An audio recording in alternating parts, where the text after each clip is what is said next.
we're gonna make a 6-episode season. So we don't need 20 writers. We need 5 writers, and it's just everything is so different. It's still the big budgets and the big actors dominate things, but it's hard though too. It's hard to get even people to plunk down $24 to watch it at home, because not going to the movies is crazy. I'm one of the people that thinks I don't know how much longer we're gonna have the movies.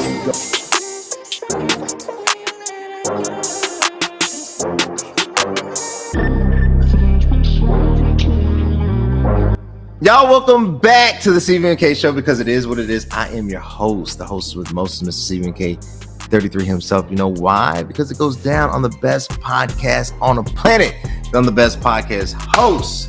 I want to thank y'all. Look, before we get into this episode, and this is an amazing episode, we have the one, the only, Mr. Scott Duenas. It is going down. I can't wait to get into a story. We can learn from him what drives him, how you get into acting, what is Hollywood really about. We're going to see him on Club Shay Shay, just all of it, right? Before we go there, I want to first start off by thanking the fans. Without you, none of this is possible. You guys are the one that's listening. You guys are the one that's watching. Obviously, I say we got a small little family of about 15,000, but we're growing, and we're going to get to that $1 million marker. Yes, we are. We're going to get to the 1 million subscribers on YouTube. We're going to get there, but none of this is possible without you. But I need you to do a couple things. First of all, go to YouTube, click the subscribe button, click the bell. The great part about clicking is it's free. It costs you nothing. All you got to do is literally the bell. Engage with the videos, man. Let us know what you like, you dislike. One word, 4 letters, CVMK. And then follow us on all social media platforms at CVMK Global. It goes down on Meta. When we return, we have the one, the only Scott Hamm Duenas after a quick word from this break.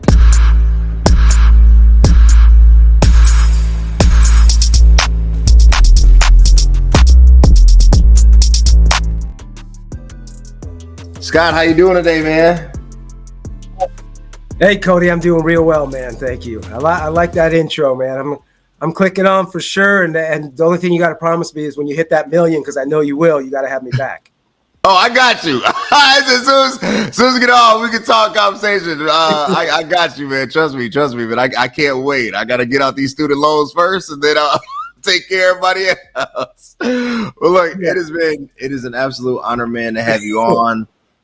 First of all, shout out to Steve making the introduction. I always say this, I'm a person that really appreciates the path. I appreciate people. I don't take advantage of people, and you need people to do anything in life. So I think sometimes we like to think we got there by ourselves. Nobody gets there by themselves. So shout out to Steve for making this happen. But I want to get into it, man. You are doing something that millions, if not billions, of people aspire to, but very few actually get to do this thing and then do it on a high level, such as yourself. And that's a blessing, but it's also a story behind that, right? Like, I want to start here, man. When did you know, like, I want to be an actor, I want to be in entertainment, that this is the path for me?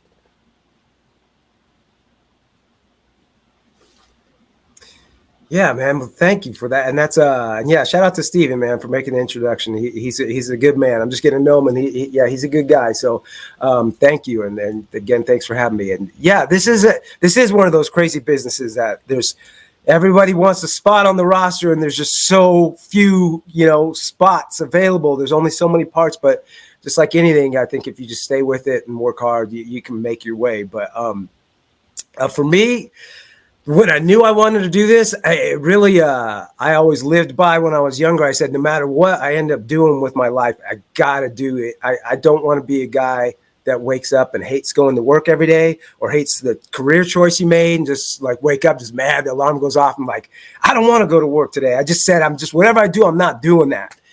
And the two things that I loved growing up and then into, early adulthood is I loved sports and I loved the movies.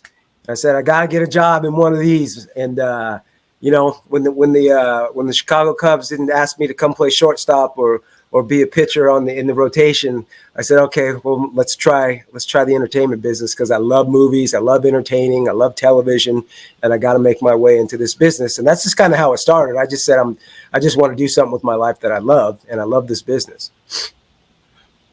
Do you think sometimes we get away from that? I would say that organic push in life, and what I mean by that, like you said, you mentioned the Cubs. A shout out to the Cubs. As a Chicagoan, I'm from Chicago. I live here in Chicago.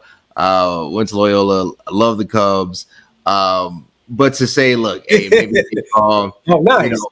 Yeah, and maybe baseball isn't the route for me, but this is what I love. This is what I know I'm true, because it comes with a certain level of scrutiny, right? Like, everybody's not going to jump on board. It's like, hey, man, I know you say you love this, but how did you, Scott, like, how did you block out the noise of it all and focus really on your vision?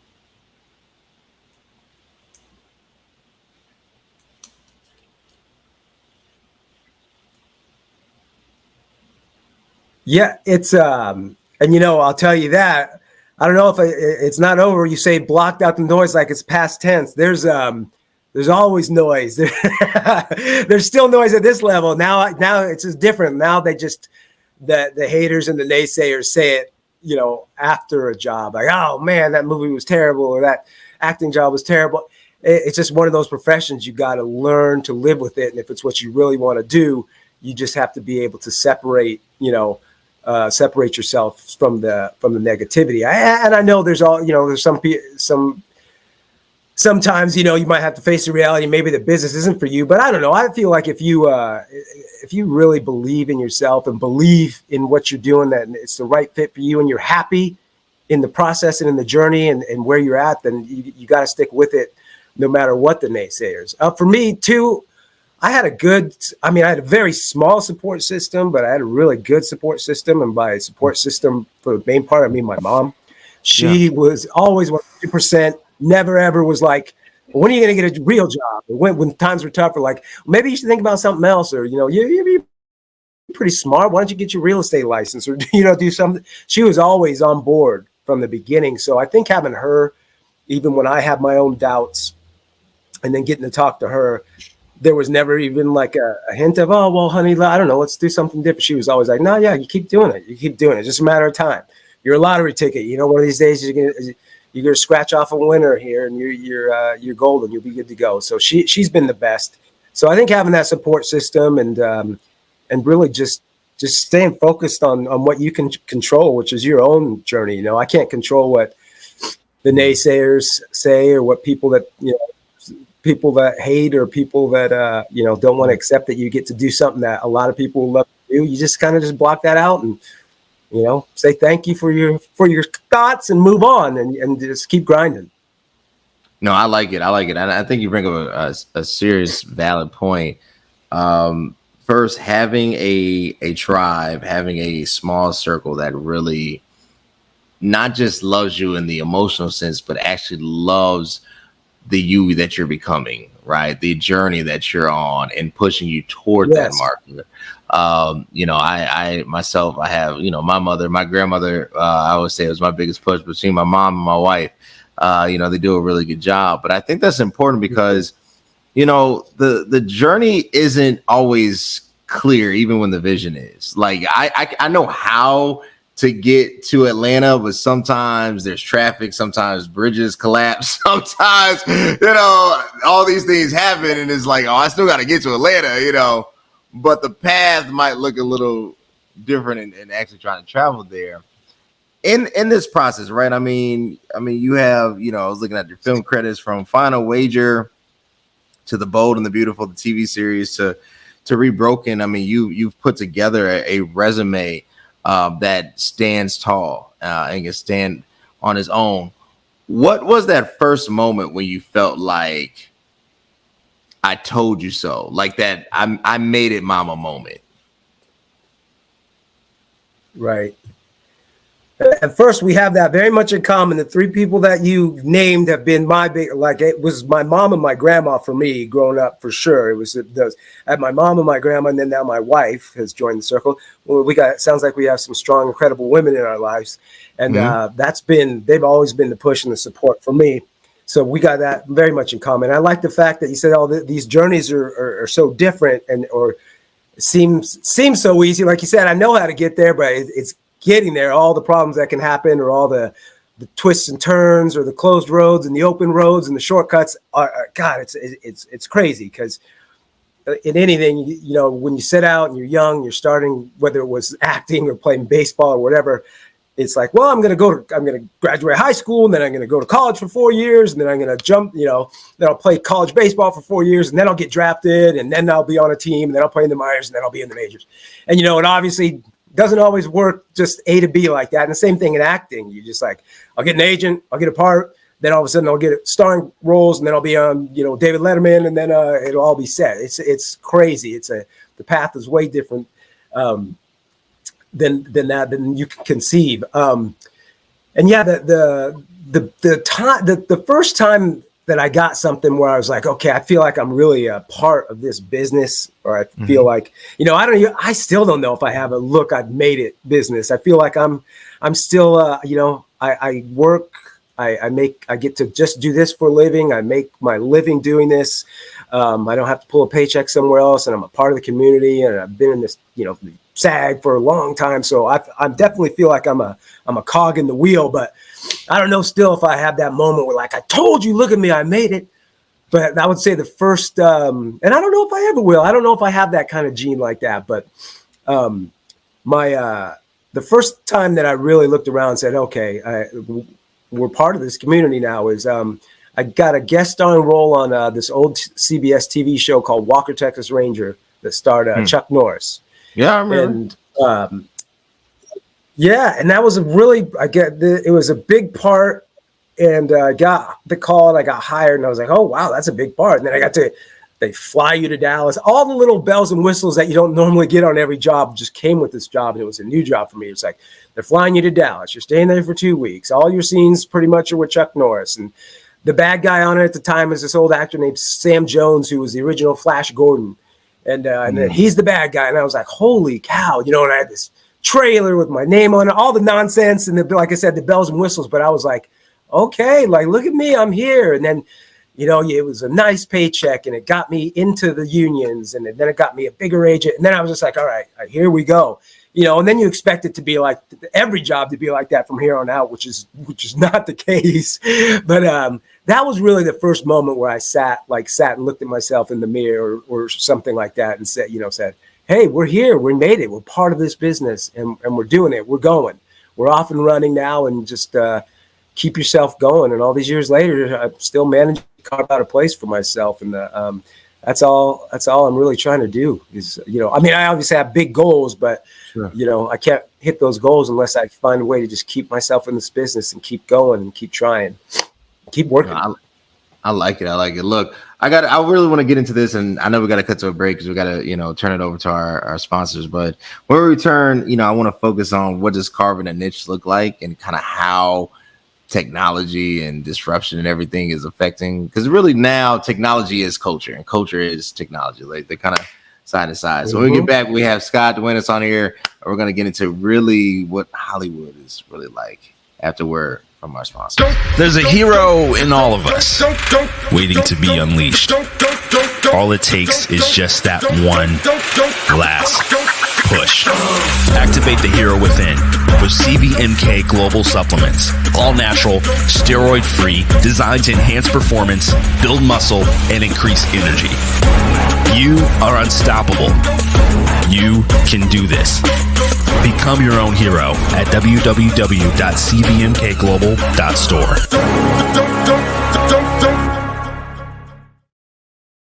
Go to www.cvmkglobal.store. I have with me V-Whey for them that like vanilla whey protein, isolate protein, vanilla ice cream flavor, 25 grams, 110 calories. Get it today. I'm telling you, you will not be disappointed. www.cvmkglobal.store.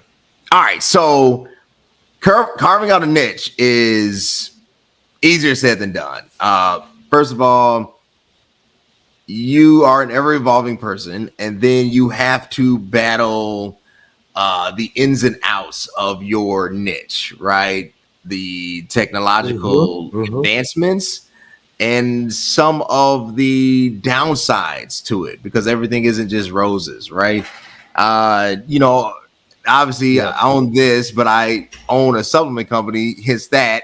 And what you find out in the space is a lot of stuff comes with it. It's not everything that's on Instagram, everything that glitters is not gold. There's a lot of makeup, there's a lot of just whatever. And this becomes the industry, right? But you don't know that going into it because it's not in a book anywhere. You can't Google what's it really like, right? You really have to experience it for yourself. So for you, carving out your niche, what does that entail? Because I feel, and I'll share, for ourselves, I have to spend so much time looking at not just personalities, but the technology that is behind it to ensure the brand's marketability versus just making a great product, right? So for you, what does carving out your niche really look like? Well, first of all, congratulations on the supplement and fitness business. That's amazing. I'm an addict. I'm a workout guy myself. I'm huge into fitness. So I like the sound of that flavor, that vanilla ice cream flavor. I might have to go online and order me a couple of those because getting tired of the flavor of the whey protein that I have. But I love that because I'm a workout and health fanatic. Good on you, man. Appreciate another business like mine it's highly but if you love it and love the business, it's so much fun. But again, congratulations. Niche, the first thing you said before I get to the technology part, the first thing that you said that made me think was just at the very beginning of when I started this acting thing, my niche was coming from an athletic background everything I got was I was the high school football player. I was the high school baseball player, the high school, the college football player, but that niche helped me a lot. Like I had the experience and I kind of looked the part over a lot of the other actors maybe that were just trying to act like they were athletes. So that was a great niche for me to really get me. The Walker, Texas Ranger we talked about, I played the number one football recruit that Walker gets close to because I was on steroids or whatever. And so that really helped me get in like a niche. But then sometimes niches or stuff too can be, because then when I grew out of that age, then it was like, oh, high school or college guy anymore. I got to find another niche somewhere. And that's been that I had probably the toughest stretch is trying to, start selling all the casting people and the people that, it's not Scott, the high school guy anymore. Now he's got to be like Scott the cop or Scott the lawyer, Scott the doctor. So finding a niche is hard. And then you find your niche. I kind of found a niche and started working that, playing a lot of those type of roles. And the next thing you know, the technology kicked in, like you said. And that's been a whole different thing, especially on my end, like auditions and stuff. Now I have to have stuff at the house. You have to be lots of people ask for like links to social media and stuff, and I'm not, I'm really interactive on social media, but I'm not an influencer or anything like that. And so these are all things that are ever evolving. I don't know if my niche will ever be like getting my foot in the door, the influencer way but now, especially in businesses and especially in even in my industry. And I get reach outs to do stuff too. And I don't even know what I'm doing. They'll be like, hey, you want to for this? Fake, what's not? So that niche for me is crazy. But going back to the technology of now, I used to love going into your audition, you meet everybody face to face, you read with a reader or read with a casting director. And if you move along in the process, you meet like the director and the producer or somebody from the network, and you read and fight for these parts. Now it's like all on tape, all on the computer, all on your phone. So the technology, if I was reading your question right, or if I'm answering it right, has definitely changed the game. And And yeah, you have to be ready. And I'm trying to evolve with it. I'm not a tech guy, but I've definitely leaps and bounds better than I was when this whole thing started kicking off. That's good. That's good. What don't you like? What is so one of my pet peeves in podcasting and even in our supplement business, one of my biggest pet peeves is that I always feel like somebody is outworking me. Like there's like sometimes it's hard for me. It's hard for me to rest and sleep, even when I think I did a good episode or I had a good, product shoot or, marketing put out post, social media post. And I was like, yeah, that's a good one right there. But something in the back of my head is like somebody is doing it 10 times better and 10 times faster. And it aggravates me. And my biggest dislike is that I know somebody out there is grinding, right? For you, what is that thing that keeps you up at night? Oh, this for me is I am constantly fighting myself in my head about the fine line of being assertive and really, selling myself, and also not being. I hate being pushy guy, or you know what I mean. I don't ever want someone like to walk away and be like, "Stupid actors." Yeah, I mean, what I got to see is resume and is it, but you have this in this. Have to have some of that, like, oh, what do you cast? Oh, man, you should think about me. Can I send you that? Can I send you my resume? Can I send you my reel? Can I send you? That keeps me up at night because I'm like, there's people out here, so many people in this business that don't have that gene at all. They're like, oh, I don't care. I'll go up to anybody. You know what I mean? And be like, here's my stuff. That's how I'm going to get my break. Here's my stuff. Did you see this episode of this? I went in, go on my full, like, hardcore, pushy networking gene, like I said, or assertiveness that I've always kind of laid back and been like, that's all right. I'll get my chance to audition for that guy. And, I'll try and win the job. You're supposed to just audition and go. And then people are like, no, you have to talk to him. You know, when the actors say that, you have to get seen. You have to get noticed. You have to stick out. And I think that's what I'm always battling, because I'm not, for lack of a better word, a pushy person. And or I'm always scared to come off like that kind of guy. It's like, oh, like I said. So that's my inner battle for sure. I'm better than mine. I like that always working thing is, so that's that big athlete thing, right? You're up at 4 a.m. saying, no, I'm going to outwork out everybody. That's what I try and tell my kids. I'm like, the guy from the other team, he's practicing till 5. I tell my kids that play soccer, so you have to practice till 5:30. That's how you're going to beat them. But for me, it's always been the other. Like I said, it's I feel like I do the work.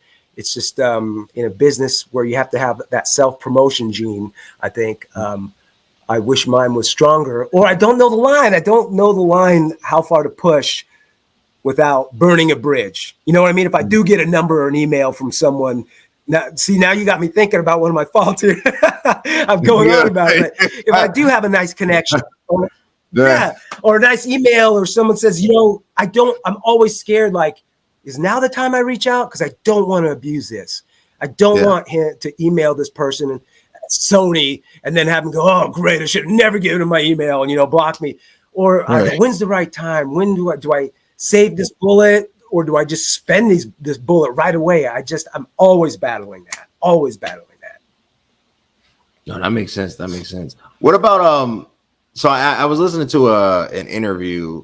I try to really prep, and I try to think about who I'm going to have on the show, and then I try to understand their world as best as I can, knowing that I don't know anything, right?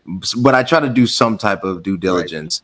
Right. And I was watching Matt Damon on was it some podcast, whatever. But he was talking. They asked him a question about why does it feel like movies or just productions have gotten cheaper? Like, it just doesn't look as layered as it used to in the past. And he says, in the past, a studio could give us a budget of $20 million. We would spend $10 million on actors, and we would get that money back either at, box office, the opening. He's like, but a lot of times, even if the movie flops, he's like, we would have basically 2 more openings. You would have the United States opening, then you'd have the global opening. And then when it went to VHS and DVDs, that would be like a 3rd opening. So we never lost money. Now, nobody is, people barely go to the movies and people aren't buying DVDs. Everybody streams. You have Netflix and all this other stuff. So the money, the investment has to be dead on. We can't just blow $20 million, right? He says so a lot of money is made through a lot of backdoor type things and whatnot, because that you gotta come up with this investment.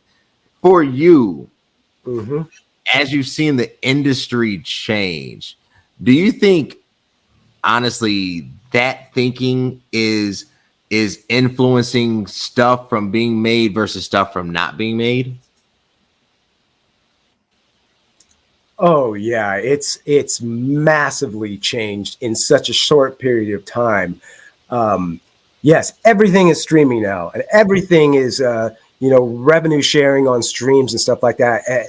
It's so much easier to make your own content or make low budget content, but the problem is it's way harder to get people to watch it now because it's so saturated with stuff, and it's so expensive to market or do ads. And it's changed just from when I produced a couple of small movies myself, and it's changed just so much over that 5 or 7 years that I've done it. And he's right. Like of course he's right. He knows more than I do, but you would have this, you would go, oh, look at that movie just flopped. It made, it cost $80 million to make, and it made $20 million domestically. And then all of a sudden 2 months go by and you read in the trades, but internationally it made $160 million. And that's why too, that you spend half your budget on stars, because stars, even in not a good movie, especially internationally, they want to see the big stars over there. They don't care about the movie. They just want to see The Rock, and they want to see, Kevin Hart and Mark Wahlberg. They want to see these people. But I do that's the hardest part about it. And to even like Netflix on their original content, they don't pay very much for small movies, independent movies, things like that, but they invest a tremendous amount of money in anything with like stars. Like we'll give Adam Sandler like $1 billion, make us 5 movies, or same thing with Mark Wahlberg or something like that. It's so, and even now, so even on small movies now, small movies 10 years ago, even if you had a name talent in it, you're probably going to make a decent amount of money. Even now, that's just so hard. And I think to answer that guy's question that he asked Matt Damon, the quality's down a little bit now too, because it's not film anymore. You can make everything on a video. You can make a dang movie on a phone. Yeah. It's just a rush to get this content out as fast and as efficient. There's not as many writers in the writer's room, because now you have, back in the day, you made a TV series. It's 22 episodes for a season to order. Now you can go, now we're just going to make one on Netflix for 6. We're going to make a 6-episode season. So we don't need 20 writers. We need 5 writers. And it's just, everything is so different. It's still the big budgets and the big actors dominate things, but it's hard though too. It's hard to get even people to plunk down $24 to watch it at home, because not going to the movies is crazy. I'm one of the people that thinks I don't know how much longer we're going to have the movies going to the theater, because I used to love it, and I don't even hardly do it ever anymore. I'm like, why would I go to the movies? I can just watch it right here in my house, stream it. And then too, why would I pay $30 for it? I'll just wait 4 weeks and watch it for free. Watch it for free on Max or on something. So it's definitely a whole different ballgame. It's changed a lot, and it's changing fast. For you, as a filmmaker, right? I don't even know what that entails. I'm gonna be honest with you. I don't like that. Seems like an enormous project to take on and say, we're gonna create, this is my idea for the movie, for the film, for the series. This is what the plot's going to be. It's going to take place in this setting. I know that's a long, convoluted process, but just for us novices, what actually goes into putting a project like that together? Yeah, a lot goes into it, even the smaller budget ones. And ultimately, like at the end of the day, the number one thing is the most basic principle of any business or anything. It's finding the money. It's finding the money to get these things made, to pay these positions, to get the out there, whatever it is. It's getting people to back it. You know, if you don't just have a bunch of disposable income sitting around, the money is very hard to get, and then you have to, you have to find a way to get your film out there with so much competition, so many platforms, so many different ways to watch content, and your movie can get lost super easily and then make no money because no one can even find it. Or if the queue's not suggesting your movie, how are they going to find your movie? You go on Facebook and say, watch my movie to your 2,000 friends every day and just beat them over the head and hope that they watch it. That's still not enough. But that's always, at the end of the day, money. But also because of the new way things are made, that you can make a movie without a film camera, with limited lights and things, and a smaller cast, things like that, contained locations. You can get in there and do it yourself and make these movies, but it's making them quality. It's making champagne on a beer budget is hard. You have to find a lot of like-minded people. You have to find people that are willing to take the journey with you, that maybe don't get paid as much as you do. Like if you book a job on a network or something to do that independent world. It's really, you got to find a good team. You got to find the money. And you got to be willing to probably do 5 jobs for the pay of one to make these smaller, low budget independent films. Because I'm the same as you. Before I started doing it, I was like, well, I'm not a millionaire. How do you make a movie without a studio? How do you make a movie without someone giving you all the money to do it? And it's really, you got to go out and grind and get it yourself without the studios. But it can be done, and it can be done, and you got to learn how to do it. If you don't already know how to do it, you got to learn from some good people, and you could do it, man. Just like any business, you just got to learn from the bottom up, and keep grinding, keep going, man. I use that word a lot because I feel like I'm just grinding along in this business, whether it's as an actor or as a filmmaker, and that's just what I'm doing, man. I'm just grinding. I like it. Look, when we get back, and I got to cut to another break, I want to get into who Scott is as a person. Sometimes we are talented, we are creative, and people might fall in love with that aspect of us. But the person, they don't have a clue, right? They're like, oh, man, I thought that was hilarious. That was a good episode. It's like, yeah, but you didn't see what led up to the episode. You didn't see me staying up to midnight editing the episode, So we get back. We're going to talk to Scott, the person, before we go, after a quick word from us. I literally just tried the best pre-workout on the planet. With Superpower pre-workout, you have increased focus and a power boost every single time you work out. It's not only packed with 225 milligrams of caffeine, but it also has citrulline and creatine. It's insane how much energy and focus I had during my workouts. If you're ready to take your workouts to the next level, then ditch your current pre-workout and get the Superpower pre-workout to be your own hero. Guys, get the pre-workout. Obviously, Superpower is for those that are really about that life. But if you just want to vibe, want to get through the workout, and you don't want to be up all night, especially if you work out in the evenings, Warrior Thirst is for you, but you got to go to www.cvmkglobal.store or just go to Meta or Snapchat or TikTok, but it's still at CVMK Global, and you'll find it there, www.cvmkglobal.store. So the care for the person is, to me, the thing that always gets overlooked. Something that is truly sad. Watching and listening, is when you hear of people that you might have admired or looked up to at one point or inspired you in some way, shape, or form, and then you hear them have this tragic end, or you hear them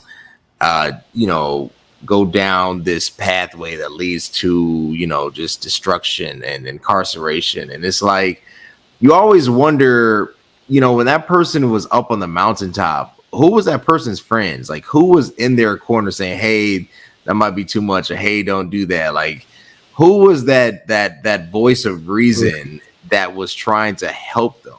And I think a lot of it, and obviously I don't know, you know, I don't know what it's like to be the number one guy, right? I don't know what it's like, you know, millions of people screaming your name. But at the same token, there has to be something said that if you have a million fans and no friends, you have nobody at all, right?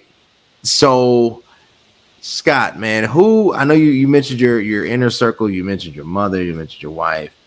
But do you feel like people understand who you are? Like when you, before you step onto the set, before you write the script, before you produce it, before you pitch it, do they really get a feel for Scott? I hope so. I mean, maybe not at the beginning, you know, usually people meet you, especially, or you say, oh, you know, I'm an actor. There's all these prejudgments that come along with it. And two, if they don't, you know, if you're not like Tom Cruise level fame, they immediately like, oh, are you really? Oh yeah. You know, my son, my cousin was an extra too, or but no one ever kind of gives you any credit that you, well, you know, no, I worked pretty steadily and was speaking, but anyway, when you go, yes, I hope by the end of a job that they kind of know who I am. But sometimes it's really hard to get to know people in this type of work atmosphere because there's not like you're in an office and you're sitting around 10 hours a day and really kind of getting to know each other. It's just such a crazy, weird business that, you know, there's a lot of downtime. There's a lot of separation. There's a lot of, you know, you can't be cutting up and acting crazy because time is definitely money in this thing. But you just hope by the way you carry yourself and treat other people, whether they're in the cast or the crew or whatever, that they get a sense of who you are. And I hope that it, you know, I'm not a guy that's, you know, when it's different. I feel like you said, when you see someone that's maybe doesn't have a lot of friends outside of this industry other than just fans, or maybe have been like child actors that don't really know any other world than just being coddled on a set 24/7 because they're worth money to somebody. It's a whole different thing. I think in that aspect, I'm lucky because I grew up a completely normal kid. I've got pretty much you know, I've got some friends that I've made in this business and friends that I've made since I've moved permanently to LA. But I've got my same core of 4 or 5 best friends that I grew up with and have known for decades now. And that always just keep you grounded, whether things are going good or whether things are going bad. They keep everything even keel. And yeah, I hope that comes off, that when people meet me, that by the end of it, like, oh, this guy's like a pretty normal guy that just happens to, you know, do a pretty non-normal business in this acting, because you do have to be a little bit of a narcissist, and you are a little, you know, you're wanting the attention of everyone watching you speak and play these parts. So and you got to be a little bit of, you love to entertain, but at the end of the day, man, I'm just a normal guy. I take my 2 kids to soccer practice and to school, and you know, just trying to make a living, doing something that I love to do, and try and treat people right. And I hope that comes through. But there's always, which is unfortunate in this business and other business, you're going to meet somebody one day and maybe you're having a bad day and you're maybe not the nicest you could be to them. And then they go home and go, oh yeah, I met that guy, Scott Hamm Duenas from General Hospital, and he wasn't very nice to me. The guy's a conceited jerk. You know, you can't win, take the W on every single thing. But you try for the most part just to be a good person, and hopefully that shows through. And because I like people, whether you're born and raised in this business or never spent a day in it. I just like people in general, and I hope that comes through when people get to know me, whether they meet me outside of a job or meet me on a job as well. I like it. And a couple more. You know, you hear a lot. You know, I every niche has its angels and its demons, right? I said if I had a son and he wanted to play football, I would have to be very cognizant of, concussions, the likelihood of that, other bodily injuries, and possible steroid use, right? Like it's part of it, right? It's nothing to say don't do it. It's just you got to be aware that this element exists, right? Yeah. Pray that never happens, but it just exists. You hear so much now, man. You hear the Harvey Weinstein stuff in Hollywood, to the point you're like, what is going on here? So are there things that if you're, like you said, you got two little ones, if one of your little ones came to you was like, Dad, I want to be just like you, what would you warn them against? Ooh, that's a good one. Yes, I know the Harvey Weinsteins of the world. And so I think for the most part, this business, it's built of people that just love this business, or this is just how the line of work they fell into. And there's normal, good people trying to make their way through and make this business. But it's the people that do the crazy things or the sinister things, or those are the ones that get all the attention that we all come to know, just like in sports or anything else. But if my kid came to me, I've always said, my son too, I got some people in my family, some of my friends are like, yeah, he's got these real blue eyes. And like, you got to put him in commercials. You got to put him in this. You already have the inside track, put him in. And I'm like, I want him to figure it out for himself. If he ever comes to me at that point, I think my advice would be, what I would say is, do your thing, be a kid, play Little League, go, if you want to, do plays or something, go for it. But save Hollywood till you're 18. Then obviously when you're 18, you can do whatever you want. But wait till you're 18, man. And then, I'll help you then. If it's something that you truly passionately want to do, I'll help you with every, thread of my being. But I would really like them just to grow up normal, other than their dad is on TV, and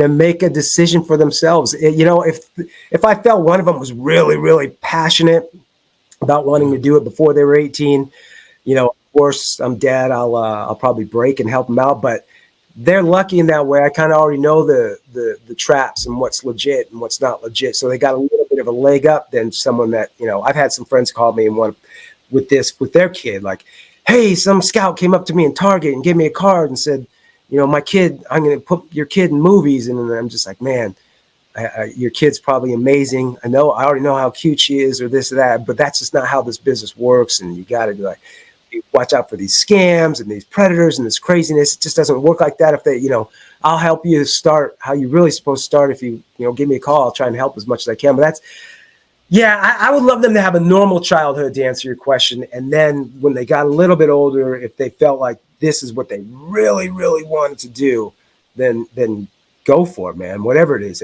they want to do, whether it's acting or football. Because there's something in everything. Football, concussions, acting is falling into all these, you think of the traps of just the casting couch or the drugs or the craziness of the whole thing, and the incredible amount of odds against you that you're going to fail.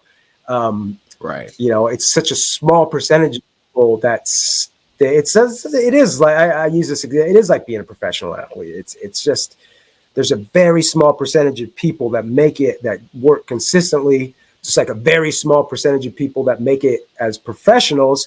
And then even the professionals, there's an even smaller chunk that are like the super duper successful ones that do, then there's the grinders, and there's the dudes in the NBA that are like, yeah, I'm a pro, but yeah, he's in the G League and he's grinding the G League for 2. You know what I mean? That's how these kind of businesses are. So you have to be prepared for that kind of thing too. But you never want to stomp on anybody's dreams. I support anybody that wants to try and live their dream. But I think I'd probably be extra realistic if my kids came asking too, and extra harsh. But I just want them to know what they're getting into.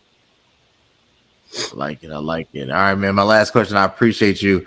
All right. So the thing with every leader, every creator, and I ask this on all my episodes, I have never met somebody that is not working on the next thing. Whether whatever niche they're in, if they're worth their salt, their next thing is what's in mind, right? Not just what's being presented. They could have a book out, they could have a movie out, they could have a CD out, or nobody buys CDs, but they can have a song out. But it's the next thing. It's like, whoa, but this is the thing I'm working on, man. For you, Scott, man, what do you have out now that you want the people to support, and what's coming on the horizon that we need to pay attention to? I appreciate that. Yeah, right now you mentioned it at the top. Just came out. It's on Amazon Prime right now. It's called Final Wager. It's really built more for the holidays because it takes place on Christmas. So people check it out. It's a good, if you're looking for a good holiday movie that is like an much edgier than like a Lifetime Christmas or something like that, or Lifetime Christmas movie, but it's not quite Bad Santa. It's in the middle. Check it out. It's called Final Wager. It has myself. It has Michael Madsen. It's got Tom Arnold. If you're a boy band fan, it's got Trevor Pennick from O-Town in it. So we got some people in it, and it's a really good script and a good movie. It's currently on Prime. Hopefully we'll have some exciting announcements for Christmas time. It'll be on some more platforms that are holiday friendly. So I appreciate that. And yeah, you mentioned it too. If you like a thriller, check out Rebroken. That's with myself and the Tobin Bell from the Saw movies.